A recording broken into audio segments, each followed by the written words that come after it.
Bonjour, en effet, c'est à Agadir que nous sommes ce matin, la ville la plus au sud du Maroc, connue pour ses activités balnéaires et ses grands hôtels. Mais qu'y a-t-il d'autre à faire? Regardez.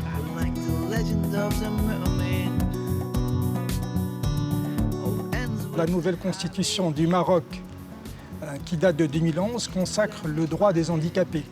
Le Maroc est également signataire de la Charte des Nations Unies et nous avons un plan national.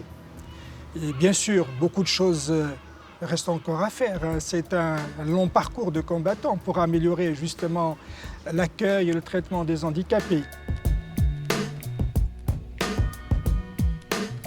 Les nouvelles lois au Maroc stipulent que tout nouvel hôtel qui est construit au Maroc doit impérativement prévoir une accessibilité qui permet de mieux traiter les handicapés.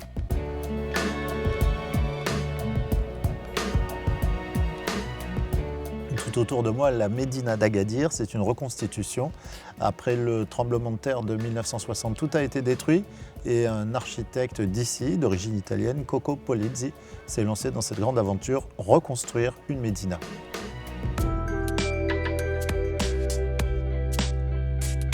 Le souk d'Agadir, c'est le souk du dimanche, mais en réalité, il est ouvert tous les jours, avec un côté là aussi très authentique, les différents produits. Ce qui est intéressant pour nos amis français, c'est la possibilité de retrouver un achalandage qui est extraordinaire. Là, j'ai un peu l'impression d'être un éléphant dans un magasin de porcelaine. Mais ça passe. Vous connaissez les travées à la main. C'est tout à la main. Exactement.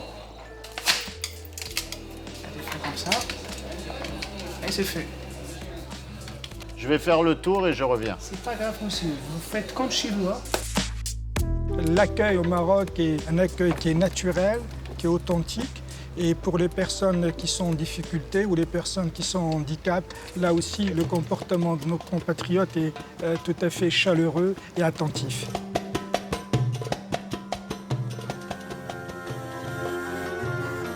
Difficile de venir à Agadir sans passer par Taroudant. On est à 80 km. Ça roule très facile et c'est une très jolie petite ville qui a gardé toute son authenticité, des jolies petites places et puis des artisans. C'est ravissant. Taroudant, c'est une ville qui date du XIe siècle, avec pratiquement une dizaine de kilomètres de remparts. Et on retrouve un peu Marrakech d'il y a 40 ans.